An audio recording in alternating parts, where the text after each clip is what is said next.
आज हम आप लोग को डिफरेंशिएशन, डी डिफरेंशिएशन और रीडिफरेंशिएशन के बारे में बताएंगे। एक छोटा टॉपिक है लेकिन बहुत अच्छा टॉपिक है, जो प्लांट एनाटॉमी में से भी रिलेटेड है और प्लांट फिजियोलॉजी में भी, जो प्लांट ग्रोथ डेवलपमेंट और प्लांट हार्मोन वाला जो पार्ट है वहाँ से भी रिलेटेड है। तो सबसे पहले हम आते हैं डिफरेंशिएशन। ठीक है, डिफरेंशिएशन क्या है? डिफरेंशिएशन को जानने के पहले हम देखते हैं, एक होता है मेरिस्टेमेटिक सेल्स। क्या होता है? Meristematic cells.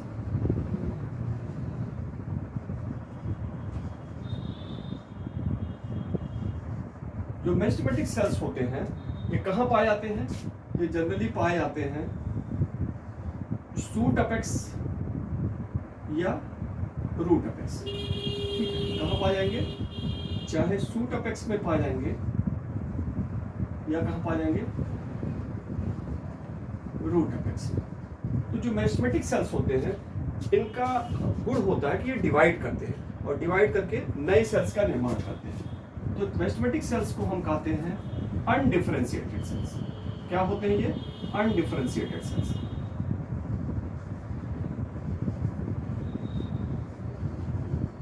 कैसी सेल्स होती हैं मेरिस्टेमेटिक सेल्स? अनडिफरेंशिएटेड होती है। ठीक है, इसमें क्या क्षमता होती है? डिवीजन की क्षमता होती है, डिवाइड करती हैं और दूसरे सेल्स का निर्माण करती हैं। तो जब मेरिस्टेमेटिक सेल्स डिवाइड करके, ठीक है, एक पर्टिकुलर टाइप टिश्यू का या सेल्स का निर्माण करें, मान लीजिए मैच्योर एक प्लांट का निर्माण करें,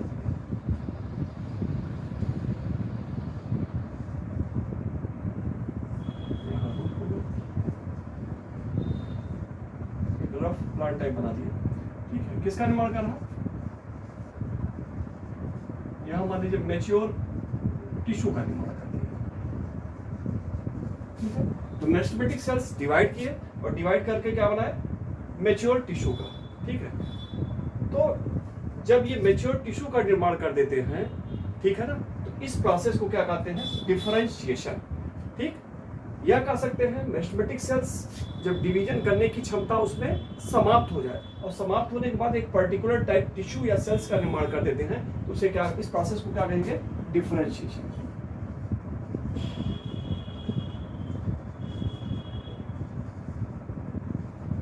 ठीक है, तो डिफरेंशिएशन क्या हुआ? डिफरेंशिएशन वह प्रोसेस हुआ जिसमें मेरिस्टेमेटिक सेल्स एक परमानेंट टिश्यू, ठीक है, या मैच्योर टिश्यू या सेल्स में कन्वर्ट हो जाता है और अपनी डिवीजन क्षमता को समाप्त कर देता है। तो इसी को क्या कहते हैं? डिफरेंशिएशन। अब दूसरा आता है डी डिफरेंशिएशन। डी डिफरेंशिएशन क्या है?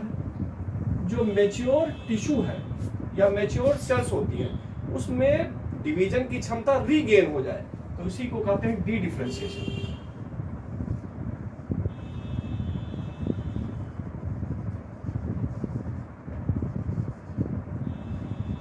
D differentiation. डी डिफरेंशिएशन में क्या होगा? ठीक है, जो मैच्योर टिश्यू हैं या सेल्स हैं उसमें डिवीजन की क्षमता फिर से रीगेन आ जाए, फिर से वो डिवाइड करने लगे, तो इसी प्रोसेस को क्या क्या कहेंगे? D differentiation. जैसे देखिए स्टेम है, स्टेम में निर्माण हो गया यहाँ पे सेकेंडरी मेरिस्टेम। इसका निर्माण हो गया सेकेंडरी मेरिस्टेम का।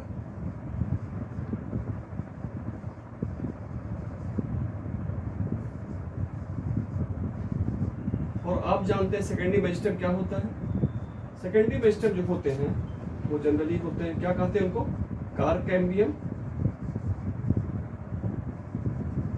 और इंटरफेसिकुलर कैम्बियम।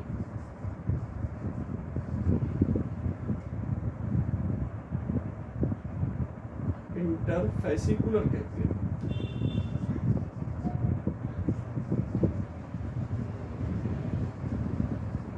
ठीक, तो सेकेंडरी मेरिस्टेम क्या होता है? कार कैम्बियम या इंटरफेसिकुलर कैम्बियम। अब बात आती है कि कार कैम्बियम या इंटरफेसिकुलर कैम्बियम होते क्या है। ठीक है, अभी इसको भी बताते हैं। फिर सेकेंडरी मेरिस्टेम जो होता है, ठीक है, या जो डी डिफरेंशिएटेड सेल्स है जो मेरिस्टेमेटिक होके मेरिस्टेमेटिक क्षमता रिगेन कर ली, ठीक है, डी डिफरेंशिएटेड सेल फिर पुनः एक पर्टिकुलर टाइप टिश्यू या सेल्स में कन्वर्ट हो जाए, इसमें डिवीजन की क्षमता समाप्त हो जाए, एक मैच्योर सेल में कन्वर्ट हो जाए, तो इसी प्रोसेस को कहेंगे रीडिफरेंशिएशन।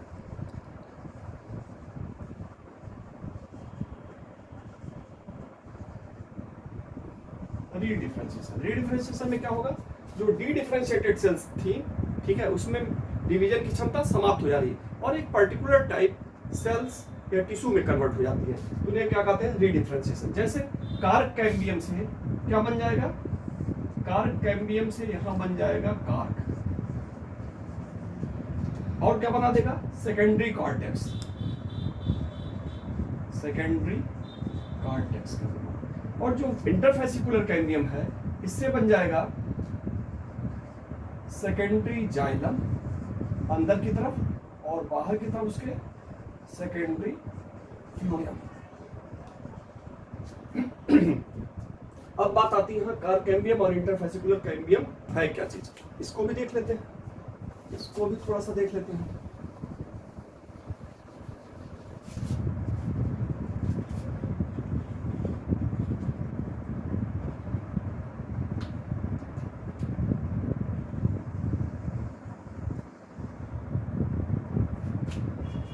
ये वैस्कुलर बंडल है,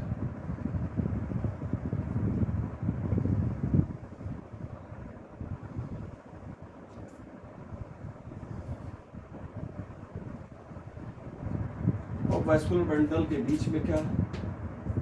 कैम्बियम रिंग है।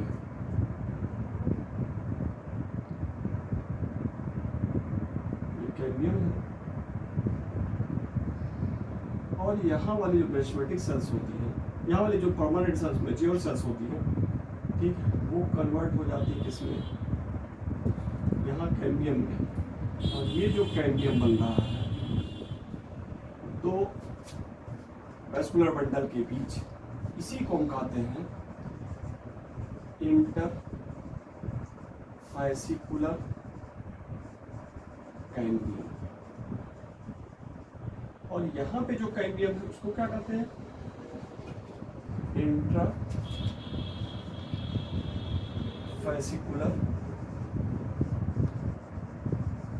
कैम्बियम। और दोनों कैम्बियम को हम कहते हैं मिलाकर वैस्कुलर कैम्बियम।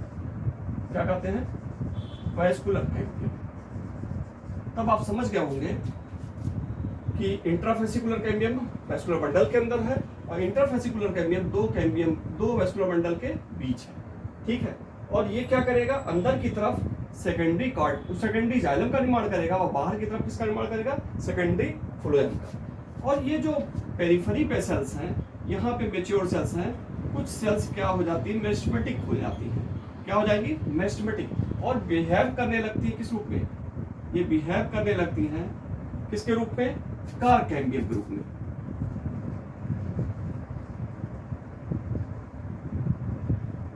जो कार्क कैम्बियम वाली सेल्स होती हैं ये बाहर की तरफ कार्क का निर्माण करेंगी।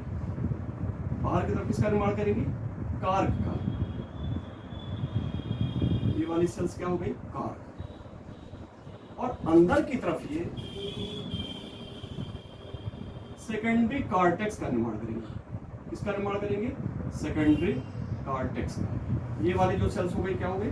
Secondary cortex.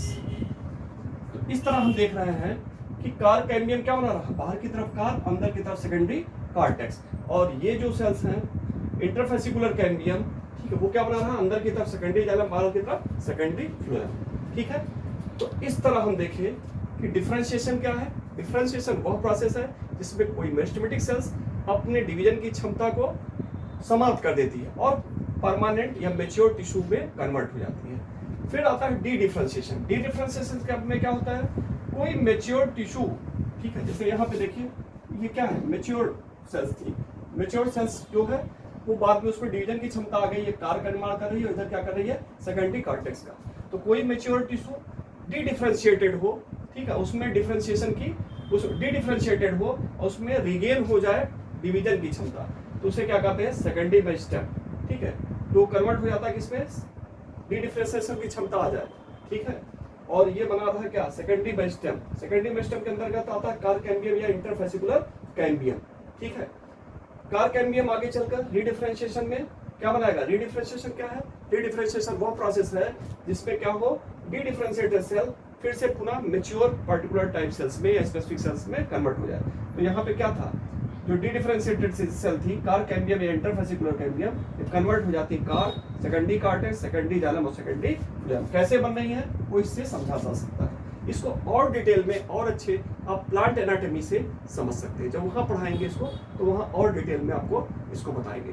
अब आपको समझ में आ गया होगा डिफरेंशिएशन, डी डिफरेंशिएशन और रीडिफरेंशिएशन। अगर ये वीडियो आपको अच्छा लगा हो तो ज़्यादा से ज़्यादा लाइक करिए, सब्सक्राइब करिए, दोस्तों शेयर करिए। धन्यवाद।